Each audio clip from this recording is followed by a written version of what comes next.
Hello friends, हम लोग देखेंगे सर्कुलेटरी सिस्टम पार्ट 2 में हार्ट को हम लोग समझने की कोशिश करते हैं। जो हमारा हार्ट है वो एक ट्रायंगुलर शेप में होता है और जैसा हम लोग बनाते हैं फिल्मों में वैसा बिल्कुल नहीं होता, तो ये देख कहीं से वैसा नहीं लगता है। तो हमारा जो हार्ट है वो दो लंग्स के बीच में होता है और थोड़ा सा बाईं ओर खिसका हुआ होता है, शिफ्ट होता है। जो अपना हार्ट है वो एक मेम्ब्रेन से घिरा होता है, एक थैलीनुमा स्ट्रक्चर में घिरा होता है जिसके ऊपर एक मेम्ब्रेन होती है जिसको पेरिकार्डिक मेम्ब्रेन बोलते हैं और उसके अंदर भरा होता है एक फ्लूइड। और वो जो फ्लूइड है वो हार्ट को किसी भी प्रकार के शॉक से बचाने का काम करता है। अब समझते हैं हार्ट को। तो हार्ट जो है इसके अंदर चार चैम्बर होते हैं, दो ऊपर की तरफ जिनको हम लोग ऑरिकल बोलते हैं, अलिंद बोलते हैं, और दो नीचे की तरफ वेंट्रिकल जिसको हम लोग न्यूलर बोलते हैं। ये लेफ्ट और राइट हिस्से में बटा होता है। तो लेफ्ट ऑरिकल राइट ऑरिकल और लेफ्ट वेंट्रिकल राइट वेंट्रिकल। इसमें जो राइट ऑरिकल है यहाँ पर दो जो है वेन्स आ रही हैं। एक आ रही है सुपीरियर वेना केवा जो कि बॉडी के अपर पार्ट से ब्लड जो डीऑक्सीजनेटेड ब्लड है उसको लेके आएगी।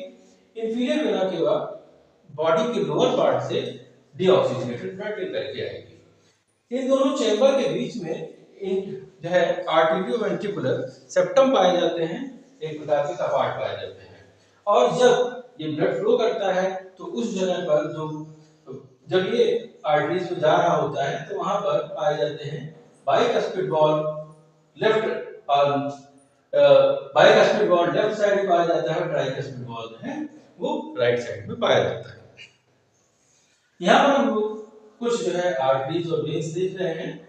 यहाँ पर एक पल्मोनरी आर्टरी है जो कि जो डीऑक्सीजनेटेड ब्लड है उसको लेकर के जाएगी लंग में, और यहाँ पर पल्मोनरी वेन्स है जो कि लंग से जो ऑक्सीजनेटेड ब्लड है उसको लेकर के आएगी लेफ्ट ऑरिकल में। और सिस्टेमिक आर्टरी है जो ये एरोटा है, ये हमारी बॉडी में ब्लड की जो ऑक्सीजनेटेड ब्लड है उसकी सप्लाई करेगा। अब हम लोग समझते हैं कि जो ब्लड का फ्लो है किस तरह से होता है। तो उसके लिए हम लोग इस डायग्राम को, एक रिप्रेजेंटेटिव डायग्राम है जिसको हम लोग देखेंगे। तो पहला कि जो हार्ट है वो हमारा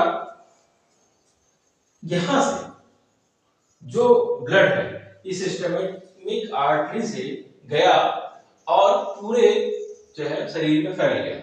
जो ये ऑक्सीजनेटेड ब्लड है ये जाता है हर जगह, हर पार्ट में, ये स्टमक में, किडनी में, लीवर में, हर जगह पे ये जाता है और ऑक्सीजनेटेड ब्लड की सप्लाई हर जगह पे देता चला जाता है।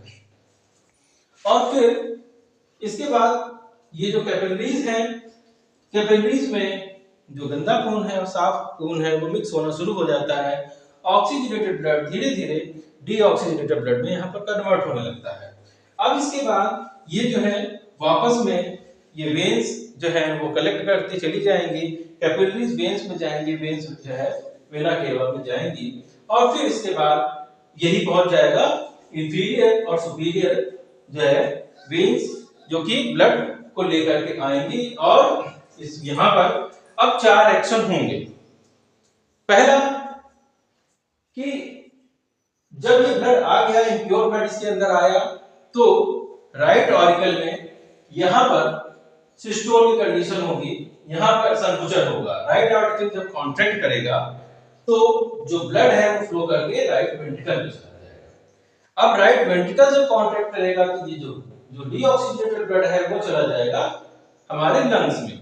लंग्स में जाकर के ये प्योर हो जाएगा, प्योर होकर पल्मोनरी वेन से ये वापस आएगा, और पल्मोनरी वेन से जब वापस आएगा तो ये आएगा लेफ्ट ऑरिकल में, और लेफ्ट ऑरिकल जब कॉन्ट्रैक्ट करेगा तो ये चला आएगा लेफ्ट वेंट्रिकल में। लेफ्ट वेंट्रिकल से अब जब है सिस्टोल की कंडीशन होगी, जब हमारा हार्ट कॉन्ट्रैक्ट करेगा तो ये जो ब्लड है वो पंप कर दिया जाएगा सिस्टमिक आर्टरी में, और यहां से ब्लड पूरे बॉडी में चला जाता है। हम लोग समझते हैं कि आर्टरीज और वेन्स क्या होते हैं। तो जो ब्लड वेसल्स हैं वो दो प्रकार की हैं, एक आर्टरीज है, दूसरी वेन्स है। तो जो सबसे शुरू में जो शुरू होती है जब ब्लड का डिस्ट्रीब्यूशन शुरू होता है तो एरोटा होता है। जो ऑक्सीजनेटेड ब्लड है एरोटा से जाता है, एरोटा से आर्टरीज, आर्टरीज से आर्टेरियोल, आर्टेरियोल्स जो होते हैं वो बाद में कैपिलरीज में बदल जाते हैं। तो आर्टरीज जो कि ब्लड लंग से लेकर हार्ट से लेकर के जाती है, तो यहाँ पर जो है ब्लड प्रेशर ज्यादा होता है, इसलिए आर्टरीज जो होती हैं वो थोड़ा सा मोटी होती हैं, थिक होती हैं और इलास्टिक होती हैं। जब ये कैपिलरीज जो है कैपिलरीज जब वापस आती हैं तो कैपिलरीज वापसी में जो वेन्स है वो कैपिलरीज से वेनिकुली, फिर वेनिकुली वेन्स में, और वेन्स फिर वेना केवा में कन्वर्ट हो जाती है। तो वेना केवा में चूंकि इसमें ब्लड प्रेशर उतना नहीं होता है, ये इसकी जो दीवारें हैं पतली होती हैं, मगर गंदा खून कहीं साफ खून में मिक्स ना हो जाए, इसलिए जो वेन्स होती हैं उनके अंदर वॉल्व पाए जाते हैं, जबकि आर्टरीज में वॉल्व नहीं पाए जाते हैं।